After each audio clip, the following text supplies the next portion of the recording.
You know, we all have our pride rocks in life and they must be protected, along with our devices and personal data. Which brings me to the sponsor of this video. This video is brought to you by NordVPN. NordVPN is the virtual private network that aims to help make your traversing this digital hellscape known as the internet a little safer, a little more secure. Nord's threat protection is there for you, scanning websites that you visit or files you download for viruses, blocks it if it looks suspicious. That's right, fake lookalike sites that look like the site you get the program from, but it's not. We've all been there. You already clicked on the link. Great time to have Nord. Also, as we all love entertainment, never miss your favorite content while you're traveling. That's right, traveling for the holidays sounds fun, can be fun, till it rains the entire time, in which the only retort Uncle Frank has is, "Didn't look like this on our honeymoon." So there you are, on your trip, stuck inside, while it rains, with nothing to watch. But with Nord, you can change your virtual location with a couple of clicks. Experience the joy of travel and the joy of what you love to watch. One account protects up to 10 devices and is all backed by Nord's 30-day money-back guarantee. So click the link below, go to nordvpn.com/Johns. Users can get a huge discount with the purchase of a 2-year plan plus 4 extra months. And now a Lion King live-action prequel.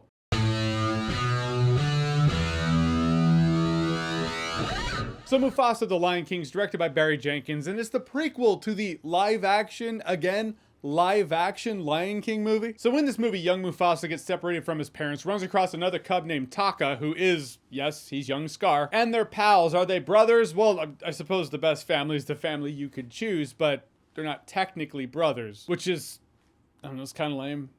But okay. But Mufasa has the leadership, compassion, empathy, skills to be king. He damn near has Daredevil skills in this movie, to be honest with you. He learned them from the females because he was supposed to hang out with the females. He was not worthy to hang out with the males. Scar learned what he learned in life because he hung out with the deadbeat males.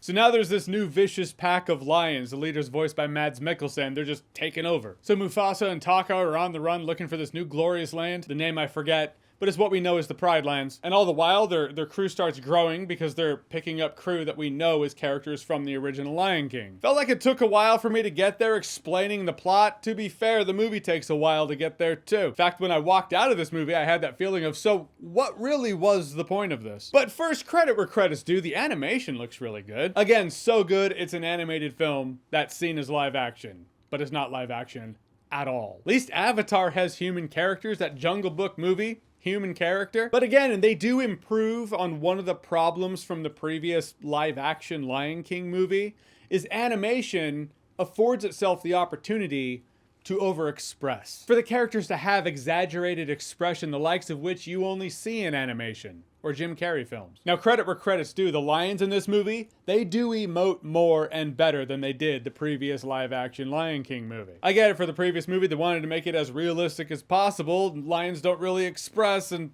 well, that's kind of a problem because they come across as boring. And it does feel like someone heard the feedback, took that into account, and decided to make these characters emote more than they did in the previous film. Again, not like animation, but still. There's a solid 15% more emotion I can see in the characters in this movie than the previous one. But yeah, the star of the movie is the CGI, the animation. Like, there's a scene where Rafiki is doing snow angels in the snow. I was like, it's mental. It looks like a monkey doing snow angels. The way the snow is interacting with his body is just wild. There were a couple of overhead shots where I was like, is that complete? Again, they stand out as anomalies because the rest of the animation's pretty awesome. I thought the voice acting was solid. I thought Aaron Pierre was good as young Mufasa because he's not going to feel like James Earl Jones. He has to feel like this character who becomes the James Earl Jones Mufasa. I thought he was good. Vulnerable, but had leadership quality. Kelvin Harrison Jr. as young Scar. You know, as the movie goes on, his voice sounds more, you know, Scarish. At a point, I started hearing Jeremy Irons Scar in there. I was like, well, Chiwetel Ejiofor was Scar in the not live action but live action Lion King movie. Though my brain might be filling in that gap as I just know Jeremy Irons as Scar the most. But really, the movie is this. They go from point A to point B and they start meeting characters that we know from the Lion King. And that's the point of the movie. Not that a movie about a fellowship going on a quest across the lands from point A to point B is inherently bad. Can think of one in particular that did it pretty well, but that was a byproduct of the larger point of the film. Aside from, hey, this is how they all met. Remember them from Lion King? I remember. And it's a problem. I didn't ask how they all met. I never cared how they all met. I just know that they're all together in the Lion King. Could be they met on a quest, on a journey, at a party.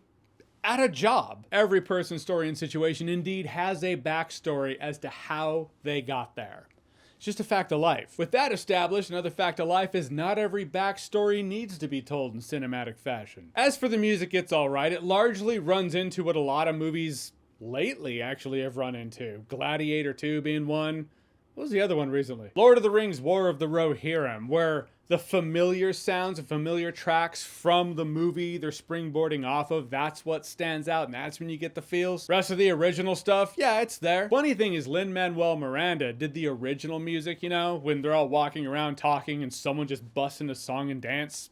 Or at the very least song. Like they do in The Lion King, they do in here, which also to the point, in The Lion King you have animation which really brings you into it. So Lin-Manuel Miranda does that music in Mufasa, The Lion King. Word is, that's the reason he couldn't do the music in Moana 2. I do feel like if Lin-Manuel Miranda did the music in Moana 2, it would have had a synergy to it. It would have felt like it fit better there because he did do the music in the first Moana. On the other hand, the music in Mufasa, The Lion King doesn't feel like Lion King music. It feels like Lin-Manuel Miranda music. He actually kind of hits a double negative. One, because it doesn't feel like Lion King music, and two, aside from that, it doesn't stand out as anything special. You could be like, hey, it doesn't sound like Lion King music, but it is really catchy. I'll buy that soundtrack. No, I just don't feel that urge here. Really, this is a half-an-hour episode of a Lion King show that doesn't really exist. So they had to do this. So they had to pad the runtime. To be fair, there's enough padding in here to where it didn't have to be over 90 minutes. Things that pad the runtime are, this is a story that Rafiki is telling Timon, Pumbaa, and Simba's child. And at a point, I remember thinking, we haven't even gotten into the story. We're still hanging out with Timon and Pumbaa right now. Could have cut that out. And every time it cut back to Timon and Pumbaa, again, I was like, this is just taking up time. In the end, Mufasa, the Lion King, is a movie. It's a movie that's made with the same purity of heart we've seen from a lot of other films. Because the studio said we need to cash out and we need to cash out now. And when the live action, not live action, but it's called live action, Lion King becomes one of the top 10 highest grossing films of all time, well, this is what we get. Quite frankly, it doesn't really sound like Barry Jenkins had a good time making it either. I mean, Christmas is coming up. Families love going to the movie theaters for Christmas. But if you're looking for a movie, this just, I can't say this is the one. Because this is a movie I'm not going to remember in T-1 day. Yep, already forgot. Even Scar getting his name just felt forced and awkward. It was really weird. How are you going to screw that up? Of all the things in this movie, don't make that feel out of place. All right, so Mufasa, the Lion King, have you seen it? What did you think about it? Or what's a prequel film of any franchise, anything out there that you would like to see that would feel justified? Hopefully. Whatever it is, whatever you think, comment below, let me know. And as always, if you like what you've seen here and you want to see more, click right here to see more.